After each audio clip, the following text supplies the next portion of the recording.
What is happening, Chiefs Kingdom? Gary McKenzie back at you again with another episode of Gridiron Lines. And the Chiefs have made some moves. Brett Veach has been a busy man. I wanted to take another look at the Chiefs salary cap situation, their roster, and kind of go over that with you so everyone has an idea of where the Chiefs stand in terms of building their team for the 2023 season. So we'll go ahead and get started. And the first position we'll look at is quarterback. And as you may have heard, the Chiefs converted some of Mahomes' cap hit to signing bonus, and that dropped his cap number by about, I think it's around $8 or $9 million. And I mentioned in the last video that the Chiefs don't want to do this too often because what they're doing essentially is kicking the can down the road. So they only converted about $10 million to signing bonus, roughly. And so that's not going to actually add too much to the cap hit for Mahomes' contract over the rest of its duration. So it was a very measured approach by the Chiefs to free up a little bit of space, to go after a couple more guys while also not mortgaging their future. So I give Brett Veach an A+ for the way in which they found a little cap room with Mahomes' contract, executed that deal, and then didn't mortgage the future. They kept that number relatively low and made it so that they're not pinned down for years to come. Uh, Shane Buechele signed his restricted free agent tender. That's worth a cap hit of about $940,000. And then the Chiefs found a depth piece in Chris Alodikin, or Alodikin. I can't ever say this guy's name right. To come in as the third string quarterback. That's a cap hit of $750,000. In terms of the quarterback position, the Chiefs are set. I think that Shane Buechele will be the number two. They buried him in the roster. They hid him so other teams couldn't take him last year, and I think they see him as a potential long-term backup quarterback option. And I think the Chiefs like him because he's affordable, and he also has shown some upside. He's made some nice throws for the Chiefs in training camp and in preseason. So the Chiefs might think that they can work with him, and he's affordable. So his cap hit is under $1 million, whereas a veteran quarterback who has seen some action starting in the NFL, uh, they might command a salary more around, $4, $5, $6 million. And so the Chiefs can save a good chunk of change by rolling with Shane Buechele as the backup quarterback. And think of kind of Patrick Mahomes' career arc. He's come to a point in time where he is a veteran now. He may not need that additional veteran presence like a Matt Moore or a Chad Henne or an Alex Smith. He may not need that voice anymore. He may be that voice now. And so I would look for the Chiefs to continue to start bringing young quarterbacks in, affordable quarterbacks, to fill that backup role and save some cap space that way. Moving on to the wide receiver position, this has probably been one of the more disappointing areas in free agency overall. Not a lot of wide receivers have been signed. The market has not gone gangbusters like it did last year with the signing of Christian Kirk. So there are wide receivers who are waiting to be signed. Mecole Hardman is one example, and he has a projected value of $10 million per year, but no one's picked him up. And so this hasn't been a super strong wide receiver free agent market. And the Chiefs still have a need for a number one caliber wide receiver. I've heard that Sky Moore, or sorry, not Sky Moore, but Kadarius Toney is considered as a legitimate wide receiver one on this Chiefs team. And I say if the Chiefs are planning on using Kadarius Toney as a wide receiver one, that's risky because he's been injured so often. Maybe the Chiefs staff think they can work with him to strengthen his lower body, keep him from getting those lower body injuries, and he can become a legit one. I think that Kadarius Toney has legitimate wide receiver one talent. He's that gifted. It's just a matter of staying on the field. So right now, by all indications, the Chiefs are looking at Kadarius Toney as the number one wide receiver. And I would think that this would be a position that they address in the draft. And then you have a dark horse candidate, Kadari or Justin Ross, who's very interesting to me. Had a couple outstanding years in college. He was considered the best wide receiver during I think his sophomore year prior to his back injury being discovered, his condition being discovered. So uh, we'll see what happens there. I think the Chiefs has some interesting pieces in their wide receiver group, but there is more needed in my opinion. So the Chiefs need a legitimate wide receiver. One, can Tony fill that role, or will they try to get someone in the draft? Will there be a splash free agency signing? I know DeAndre Hopkins is still out there, but his price tag may be too high for the Chiefs. Moving on to tight end position, I think the Chiefs are set at tight end, just like they're set at quarterback. They picked up a couple of tight ends, very quiet, under the radar moves. Jody Fortson signed his restricted free agency tender, so he'll be back next year. Then you have Kendall Blanton and Matt Bushman being the two other tight ends that are picked up. And this group has been pretty well fleshed out. They might almost be camp ready. They might add another body here or there, but overall tight end position is set. Running back position is another position of need for the Chiefs. I like Isaiah Pacheco as the main guy, but he needs help. He needs other running backs that can step in. Clyde Edwards-Helaire can play that role, but I would look for them to add another veteran presence at running back. I would love to see Jerick McKinnon come back. Who knows what he's looking for in free agency. But that group needs another body, probably another 2 or 3 bodies if they want to be ready for camp. Offensive line, that's where it gets interesting. I've chosen to put Jawan Taylor as the left tackle for the Chiefs, but I think that in the draft, the Chiefs are going to be looking for a left tackle. And it may be a left tackle that needs a year to develop, or maybe it's left tackle they think that they can start immediately, or a left tackle that they just want to take a chance on. So I would think that the Chiefs in either the first or second round are looking for a left tackle, and we'll see how that pans out. Overall, the Chiefs currently have 9 bodies along the offensive line. They have good pieces to compete for right tackle, both Lucas Niang and perhaps Darian Kennard, even though they may be considering moving him to guard. They can compete at right tackle. And then depending on what the Chiefs do in the draft, Jawan Taylor may be in the game for a starting right tackle role. So they still need bodies, and I think those extra bodies are going to come in the way of the draft. Prince Tega Winogo was signed as a restricted free agent. He signed his tender, and that has a cap hit of $1.865 million. And Jawan Taylor's cap hit is about $5.8 million, which is exactly what we thought it was in our last video, whenever we were kind of considering what his cap hit may be. So pretty low cap hit his first year. Next year is probably going to be around 20 million or so. And so basically the signing bonus was stretched over the course of the 4 years of that contract. And the Chiefs got him for the first year pretty cheap. Looking at the special teams unit, Harrison Butker, kicker, obviously. Tommy Townsend, he signed his restricted free agent tender of $2.6 million. And then James Winchester, long snapper, making about $1.3 million. Moving on to the defensive side of the ball, this is the position in which I believe the Chiefs need the most help. They need the most bodies. And this is at defensive tackle. So Tershawn Wharton was given the restricted free agent tender. That's about a $1.7 million cap hit. And they also have Daniel Wise and Chris Jones as the defensive tackle position. This is the position that needs the most bodies. And so you would look for the Chiefs to add defensive tackles in the draft. But this can be slightly misleading because the Chiefs also have some guys on defensive end that they can move inside.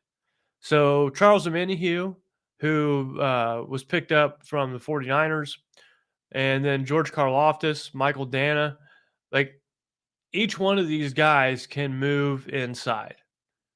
And so you may see the Chiefs mix and match, and that might make it so that their defensive tackle position becomes stronger because they're moving defensive ends inside. But both the front seven for the Chiefs, particularly defensive tackle and defensive end, they need more bodies, and we'll see where these bodies come from. But the Chiefs right now, to be camp ready, probably need another 4 defensive tackles.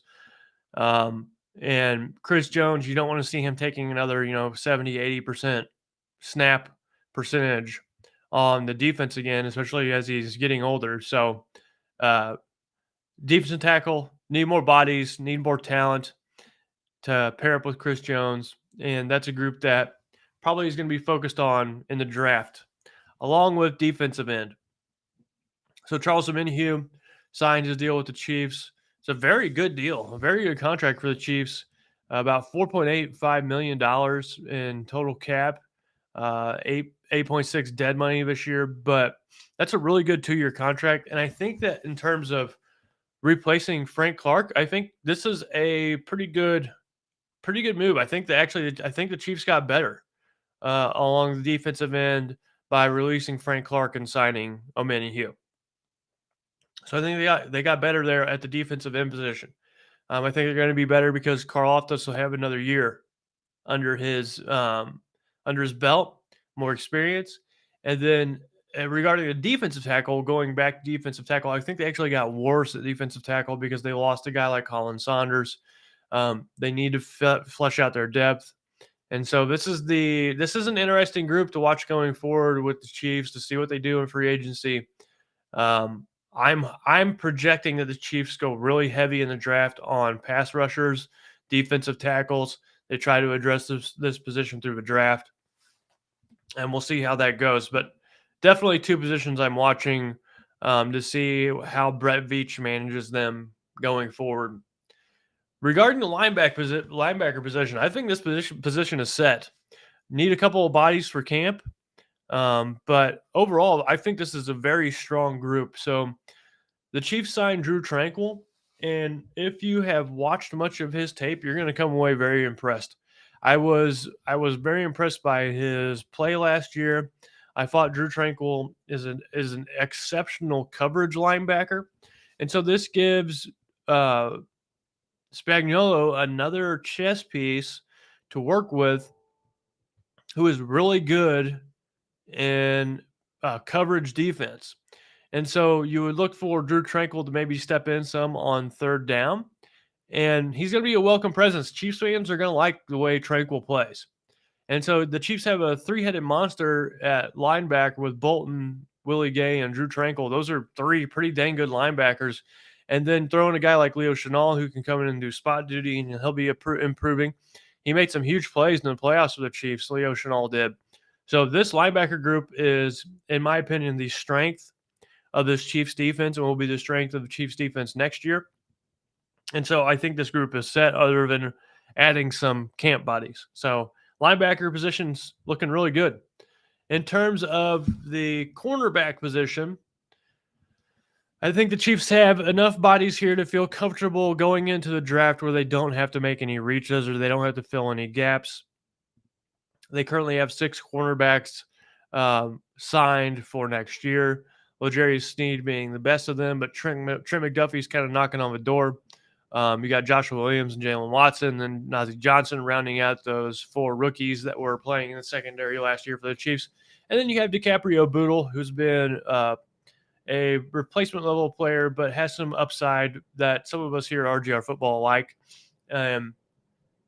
I think that the one concern I have with this group is sophomore slump. So you have 4 players who are going into their second year. Are any of those 4 going to hit a sophomore slump? And what does that look like if they do? I would expect the Chiefs to bring in a couple more bodies in the later rounds in this position, let them fight it out at camp, and the best player will be starting. But I don't think the Chiefs are going to draft 4 cornerbacks again this year. So this position is looking pretty good. I like the combination of Sneed and McDuffie, and then I like Williams and Watson as your guys that come in on nickel. And so I think this cornerback position, they proved it last year, but next year is a completely different animal.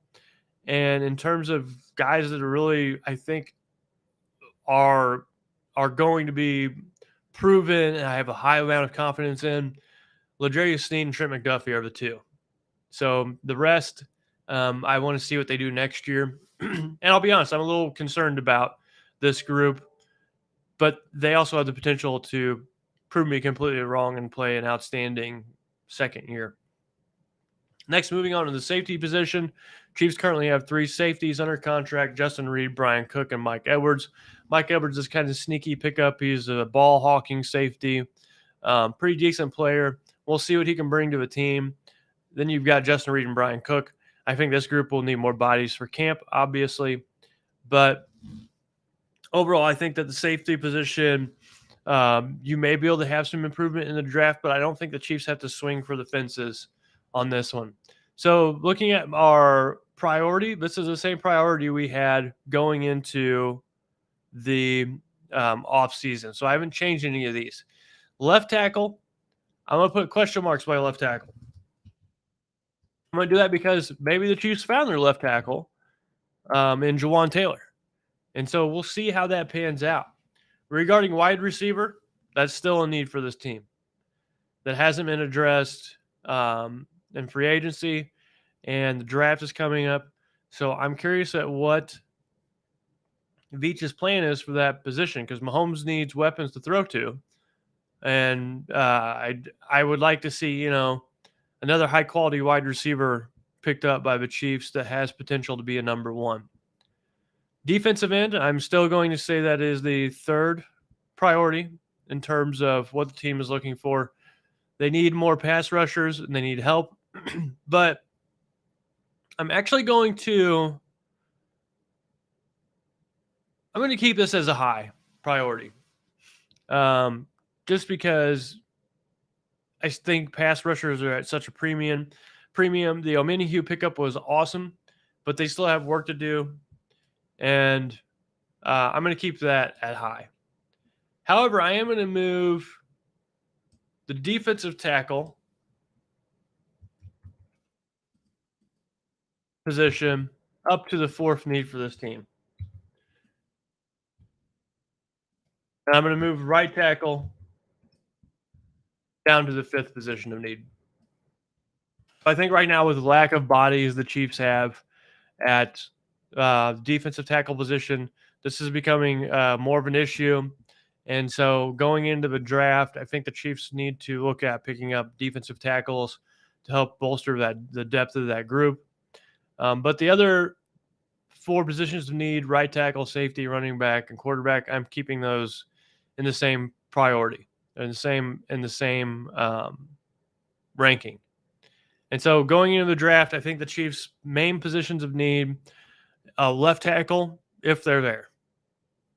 If they can get a left tackle that drops to them, or they can go up a handful of picks and get a guy that they really like at left tackle, they'll do it. Otherwise, they may think that they're set with Jawan Taylor and then try to find another tackle later on in the draft. The other positions of need for me, that I think are the most critical are wide receiver, defensive end, defensive tackle. The Chiefs are going to be looking for these positions in the draft, and I wouldn't be surprised if we see any one of these three positions taken in the first round, as well as the second round and the third round. I think the Chiefs are going to look at these position groups early on in the draft and try to fill those voids there. Regarding safety, running back, quarterback, I think the safety position is pretty set. They need camp bodies. Running back position, they'll find someone somewhere, either in free agency or through the draft. I like Pacheco. I like Clyde Edwards-Helaire as a complementary piece. And so I think that group is set, but I wouldn't be surprised if they got another guy in free agency, a veteran presence. And I wouldn't be surprised if they picked up a guy later on in the late rounds of the draft. Lastly, you have quarterback. I think that position's set. In fact, I'm going to remove that from my positional needs for the Chiefs. So there's my top 7 positions of priority for the Chiefs in the draft and free agency. Let me know what you think. Going over the Chiefs roster as a whole, I think this team is preparing itself for getting camp ready. I think that they're a couple pieces away from being a really awesome unit. But when you have Patrick Mahomes as your quarterback, you can win the Super Bowl pretty much any year. And right now, the Chiefs are trying to fill out the best possible roster they can with his cap hit the way it is. His cap hit's only around, 36 37, $38 million this year. So the Chiefs can work with that. I just heard Joe Burrow is looking for a contract where his um, yearly salary is north of $50 million per year. And so Patrick Mahomes taking a team friendly deal uh, is going to really put himself in a position to win tons of Super Bowls. And we'll see, how that pans out. But man, we Chiefs fans are so lucky to have Mahomes, a guy who, unbelievably talented, but also unbelievably unselfish for a person in their position. It's almost like all those years of suffering we did as Chiefs fans, watching, the likes of Steve Bono, Elvis Gerback, Tyler Palco, watching all these guys play. It's almost like we got karma restored with Patrick Mahomes.